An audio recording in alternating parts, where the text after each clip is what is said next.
Hey, thanks so much for finding the video. Do us a favor. If you haven't done so yet, please subscribe. Be sure to leave your comment. We love to interact. Enjoy the video.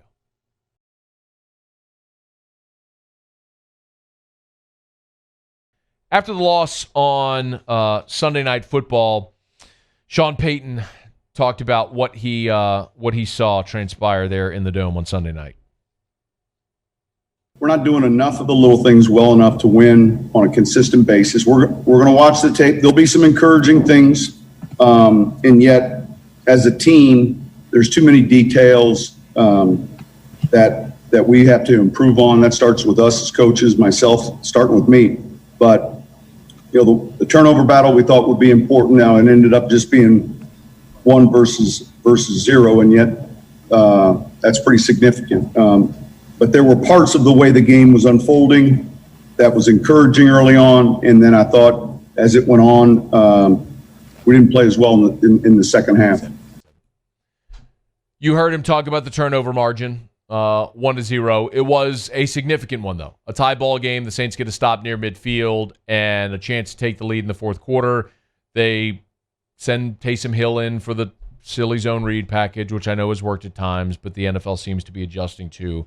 And Hill fumbles, and it ends up, for all intents and purposes, costing the Saints the game. Here was Sean Payton on the call.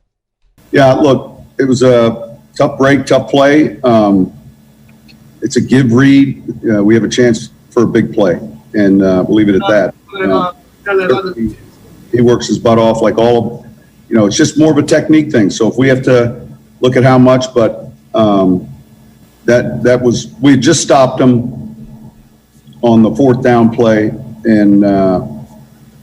And so we got the ball in real good field position. We have a chance to make something of it, and unfortunately we didn't.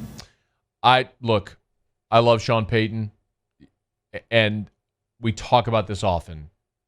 With Sean, you take the good with the bad, but the bad is sometimes head-scratching because it's so aggressive. But the good is often very aggressive as well, which makes you excited. Like running a trick play late in the fourth quarter of a win over Tampa Bay because you can. Or onside kick to start the second half of the Super Bowl. Or, or just the whole Taysom Hill package. That all is rooted in the same place. But fundamentally, trying to go to Taysom Hill in that moment when you had scored on 4 consecutive possessions and Hill had done relatively 0 in that ball game was not a smart move, and it ultimately cost them. Drew Brees talked about the same thing. Yeah, I mean, of course, that was a huge stop by the defense. We got the ball at midfield. I think we all felt really good that we were going to go down and get points, hopefully a touchdown, and kind of seize control of that game. So, it's unfortunate that it happened at that time, but, man, Taysom is such a conscientious guy, and he's such a great football player, and he does so much for us that, at times that's part of the game, and you got to rally, you got to bounce back. I'm certainly not putting the loss on Taysom Hill in any way. It's just that the expectations for Taysom Hill are ratcheted up immensely. The guy got a $20 million contract. You expect more than 1 yard receiving and 2 yards rushing.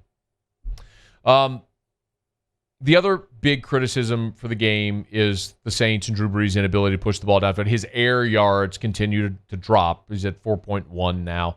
4.6 down from 4.8, whatever. That doesn't really matter. It's a stupid stat anyway. I don't know why people are paying attention to it, but they are. Here was Drew Brees talking about struggling to get the ball downfield.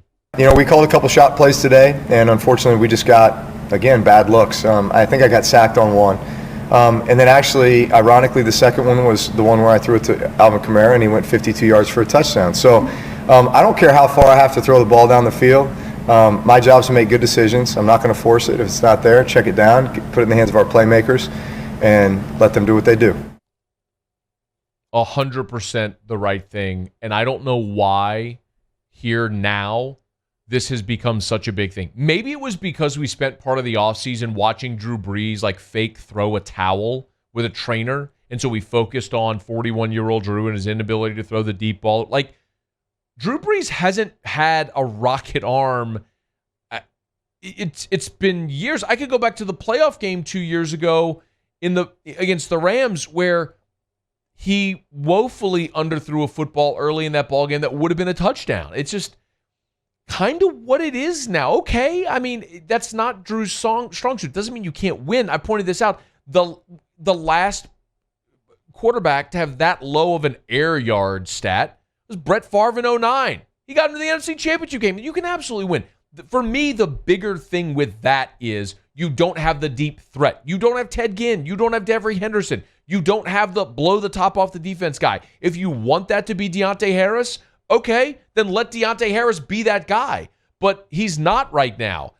The guy who I'll lobby for is Marquez Callaway from Tennessee. I saw that guy do it in the SEC. He made elite SEC defenders look silly because he had great speed and he averaged better than 20 yards a catch in college. If you need someone to run that route, Marquez Callaway can do it. I don't know if you have a roster spot for him on the active roster. I'll leave that to the coaches to make that decision. But if you're looking for that guy, he could be that guy. For me, it's less about Drew's inability. It's more about, do you have the guy that can do it? You need the receiving end of that as well. And right now, you don't have that guy that's getting separated. Drew told you they called two of them. One of them, he got sacked. The other was covered, so he checked it down to Kamara, and Kamara made a play. Okay, more than anything, you've built your offense around Mike Thomas on the short and intermediate stuff and just chipping people to death. And without Mike Thomas, that's critical. So let me see what it's like when you get the best receiver in football back, hopefully this week, against a team in Detroit that you should beat. It's just a critical week. You have a stretch right here with your next 4 games and a bye mixed in, where you're going to be favored to win all of them. I'm not saying you're going to win all of them, but you could. And if you do win all of them, you come through that 5-2, and then you start your stretch, and then you're on the road at Tampa with a chance to basically separate yourself in the division and have a season tiebreaker. So as disappointing as yesterday was to not get that win at home, and I'm not so naive as to say they don't have issues. Clearly they do. For me, my issues are less Drew Brees throwing the deep ball or anything offensive, because I know you're going to get Mike Thomas back, and I know what this offense is. It's that you've relied so much on a great defense the past few years, and the great defense hasn't been great so far through 3 weeks. I want to see that side of the ball get better. Hey, thanks so much for watching. Please leave your comments. I love to interact, and be sure to hit the red subscribe button below.